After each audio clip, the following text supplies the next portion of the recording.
রকমে 2 ঘন্টা ঘুমাতে পেরেছি, তারপরে দীপা টেনে বাইরে নিয়ে এলো। মানে এত সমুদ্রের মানে ঢেউয়ের আওয়াজ হচ্ছে ঘরের থেকেই পাচ্ছি, আমি আর থাকতে পারছিলাম না। হ্যাঁ মানে ঘুমাতে পেরেছি একটু, তারপরে সমুদ্রের আওয়াজটা কানে আসছে অনবরত।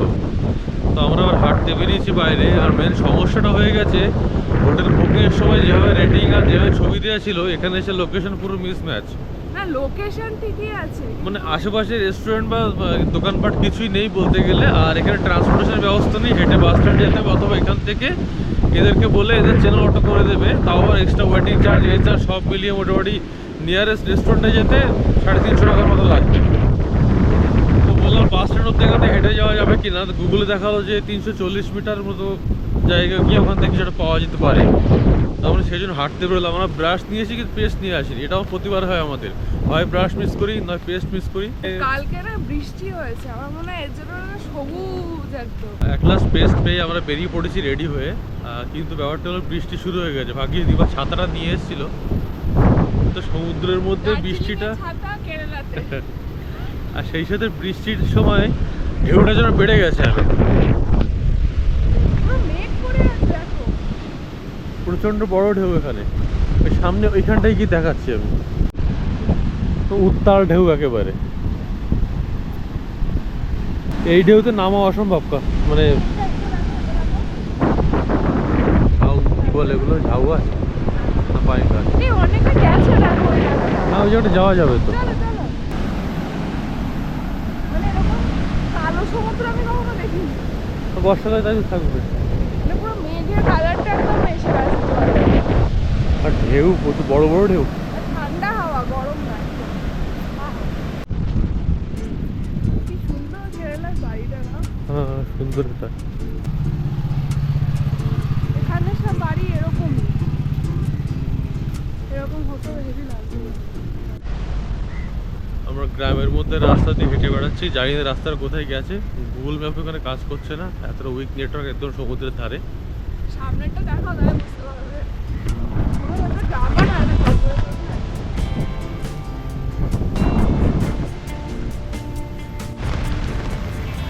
বৃষ্টি পড়া স্টার্ট হয়ে গেছে, আমরা একদম জঙ্গলের মাঝখানে। ছাতা উল্টে যাবে যা হাওয়া। হ্যাঁ যেভাবে হাওয়া হচ্ছে, নাগুলা তো বয়ে যাবে। এই নারকেল গাছটা দেখ বাবারে।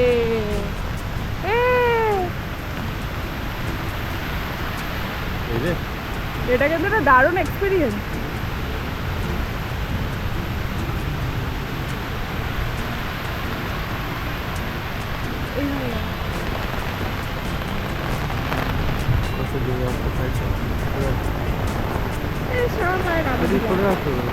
আরে মা উনি চলে যাবে না, আমাকে ভিজিয়ে দিচ্ছ তুমি ওই লোককে বাঁচানোর জন্য, সবসময় লোককে বাঁচানোর চেষ্টা। আমরা বৃষ্টিতে দাঁড়িয়ে এই ওটস বিস্কুট খাচ্ছি, এটা রিয়া আমাদের কিনে দিয়েছে। এই এক্সপিরিয়েন্সটা কিন্তু একদম, আমরা এখন ডেটিং করছিলাম তখন আমরা বুঝতে পারিনি যে আমাদের লাইফে এরকম একটা এক্সপিরিয়েন্স হবে।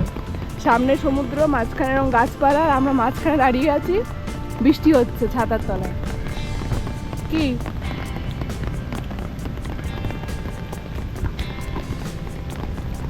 একটুখানির জন্য বৃষ্টি থেমেছে, বৃষ্টি হচ্ছে আর থেমে যাচ্ছে।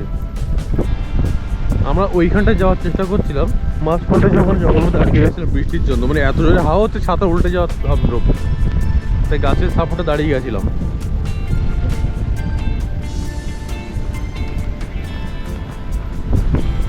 ওয়াও, আবার বৃষ্টি শুরু হয়ে গেছে।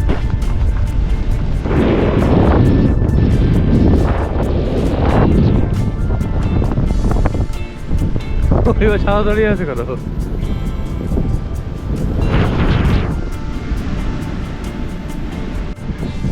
এখানে দেখছি অনেকগুলো প্লাস্টিক বোতলকে ফাঁসিতে ঝোলানো হয়েছে, প্লাস্টিক বর্জন করার জন্য। কেউ শোনেনি বলে এদের ফাঁসি দিয়েছে এখানে। এরকম উত্তাল সমুদ্র আমি আগে কখনো দেখিনি কাছ থেকে।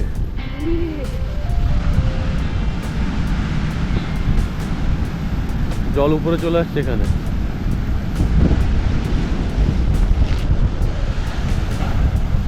সমুদ্রের জলের সাথে সার্ফের ফেনা ফ্রি দেখছি।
অদ্ভুত এক রাস্তা দিয়ে গুগল আমাদের নিয়ে যাচ্ছে, দেখে মনে হচ্ছে চাঁদের রাস্তা দিয়ে হাঁটছি।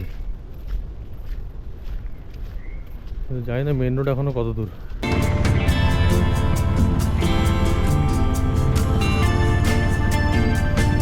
অনেকক্ষণ দাঁড়িয়ে দাঁড়িয়ে তারপরে হঠাৎ করে যখন অটো ঠিক করলাম একটা, মারারি করলাম বিচ, মেন বিচ আসার জন্য, তখনই বাস এলো। ততক্ষণ আমরা বাস এবং অটোতে উঠে গেছি, কিন্তু যে রেস্টুরেন্টে যাবো বলে এসেছি সেটা দেখলাম বন্ধ। তখন মেন বিচের দিকে হাঁটছি বিচ রোড ধরে। এখানে অনেক লোকজন আছে না? হ্যাঁ, এখানে লোকজন আছে, দোকানপাট যদি পাই। আর যাওয়ার সময় বাসেই যাবো, এখান থেকে বাস দেখলাম আলেপ্পি যায়, তো কাল ভাবছি বাসে করে আলেপ্পি ঘুরে আসবো। আমরা আসার আগে কিছু শর্ট লিস্ট করেছিলাম, তার মধ্যে 3টে ডান দিকে পড়ছে, Palm Haven, Carol Days, Angel restaurant. তো এইদিকে হাঁটছি আমরা, দেখি যদি খোলা পাই কোনো একটা। বোর্ড দেখছি, রেস্টুরেন্ট দেখছি না কোথাও।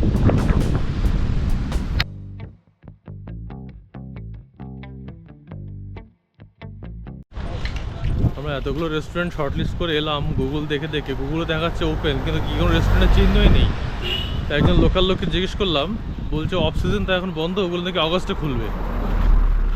মানে এতটা আশা করে এসেছিলাম, এতটা ফালতু জায়গায় ভাবতে পারছি না।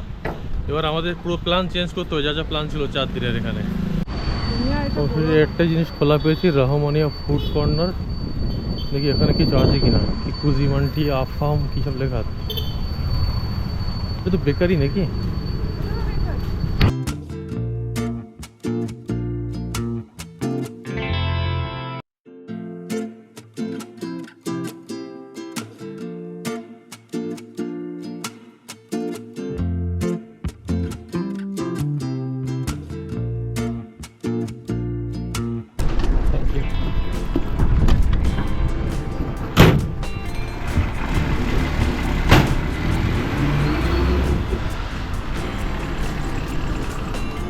খাবার দাবার তেমন কিছুই পেলাম না আমরা, সব অফ সিজন একদম বন্ধ।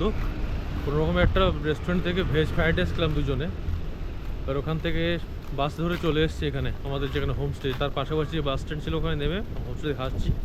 তো এবারের মতো আমাদের অফ সিজনে মানে আমরা এতটা এক্সপেরিমেন্ট করে আসিনি, কখনো এরকম হয়নি আমাদের সাথে। এবারের বিচ স্টেকেশনটা আমাদের পুরো ফ্লপ গেল।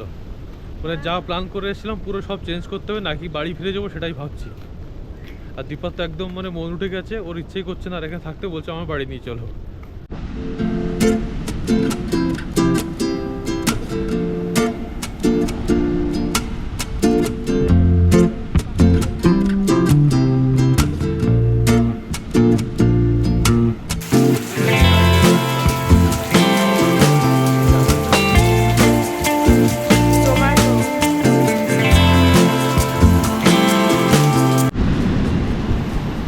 বৃষ্টি মাঝে মাঝে হচ্ছে, মাঝে মাঝে থামছে, সমুদ্র তাণ্ডব চালিয়ে যাচ্ছে, কিন্তু আমরাও একটু ফ্রেশ হয়ে মানে বাইরে থেকে এসে এক ঘুম দিয়ে আবার বেরিয়েছি। সামনেই সমুদ্র যেহেতু, সমুদ্রে এসে একটু পা ভেজাবো না তা তো হয় না, যদিও সমুদ্রে নামা বারণ, কারণ এখন এই বর্ষাকালে সমুদ্রে নামতে হয় না কাউকে শুনলাম, কিন্তু একেবারে যে না নামে পা ভেজাবো না তা তো হয় না।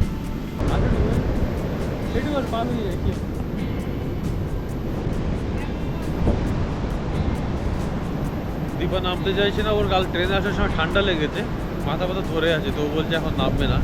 আমি একা একটু পা ভেজাতে নেমে পড়লাম সমুদ্রে, কী করবো আর। মানে একেবারে সব কিছু খারাপ যাচ্ছে, কিছু তো ভালো থাকা ভালো, একটু ভালো যদি থাকবে না হয়। তো সমুদ্রে প্রচণ্ড বেশি স্রোত এখানে, মানে এত জোরে ঢেউ হচ্ছে, তাকালেই ভয় লাগছে, নামা তো দূরের কথা। এখানে পুরো ঢালু সমুদ্র, ঢালু, মানে নামতেই ভয় লাগছে।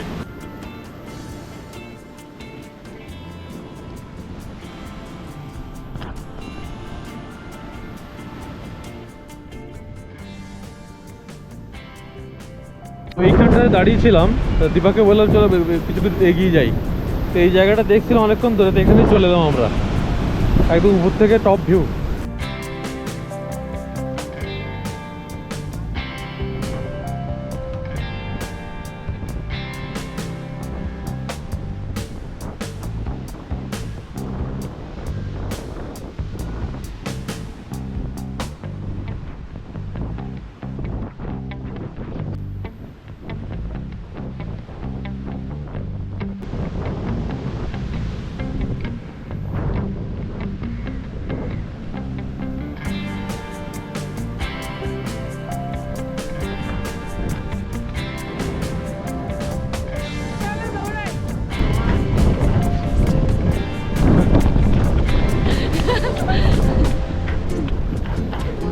চলে এসেছি বৃষ্টি মাথায়, আবার হোমস্টেতে ব্যাক করেছে। একটু করে বৃষ্টি হচ্ছে আর থামছে। এখানে পাতা জায়গা আছে তো। হ্যাঁ, একদিন স্নান করে এসে শাওয়ার, কিন্তু এখন স্নান তো করাই যাবে না, বুঝলি? তো ওয়েদার ভালো হলে এখানে শুয়ে শুয়ে চিল করা যেত। এটাই ভিজে গেছে। কত বড় মানি প্ল্যান্ট, ভিজে তো ওটা, ভিজেছিল না দড়িগুলো। হোমস্টেতে গাছপালা প্রচুর এখানে আমাদের। এখন যেহেতু অফ সিজন, অতটা করেনি, বাকি সব মেনটেনেন্স চলছে। আর দেয়ালে প্রচুর ভালো ভালো পেন্টিংও করা আছে বহু স্টাইলে, যেমনটা দীপা বললো।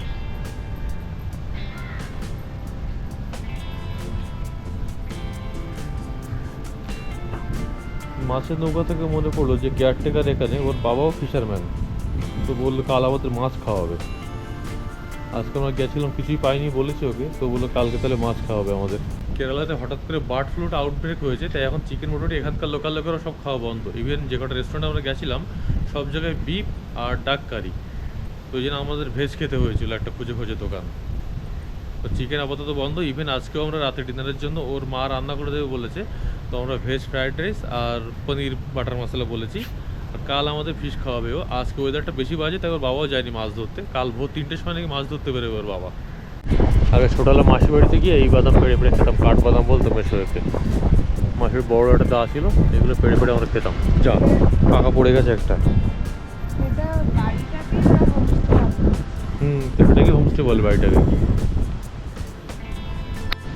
এই ব্যাপারটা আমার খুব ভালো লেগেছে। ও বলেছে ওই যখন ডাকার দরকার হবে, গলায় জোর থাকবে তখন এটা দিয়ে ওকে ডাকতে, ওর সাথে সাথে চলে আসবে আমাদের কাছে। আর এদিকটাতে ওদের রেস্টুরেন্ট, বাট এটা এখন অফ সিজনে অপারেশন থাকে না, অন সিজনে অপারেশন থাকে। এটা মানে কিচেন, রেস্টুরেন্ট এখন পুরো বন্ধ। পেছনে একটা বড় গেট আছে, ওই তো জেনারেটার আছে। খাঁচার মধ্যে আটকে দিয়েছে, খাঁচার মধ্যে কেন আটকেছে কেন কে জানে। হ্যালো, কথা বলছি না আমার। कैसे हो बंधु?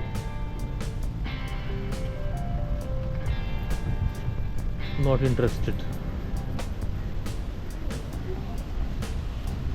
এ তো ওই ঝাউ ফল নাকি ওরই ফল, কি গাছ বলে এটা জানি না। আমি দীঘাতেও ভর্তি, এর ফল আমি প্রথমবার দেখলাম।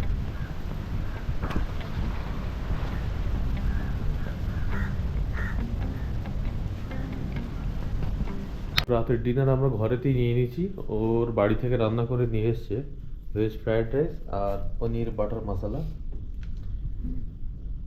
তো ওর মায়ের রান্না। আর কাল বলেছে আমাদের ফিশ খাওয়াবে। বাইরে ঠান্ডা প্রচণ্ড হাওয়া হচ্ছে, তো এখন খেতেই বসে নেবো। এখন 1:30 বাজে, এখন খেয়ে বাইরে একটু হাঁটতে যাবো, তারপরে ঘুমিয়ে পড়বো। দেখা হবে তাহলে নেক্সট ব্লগে। Good night.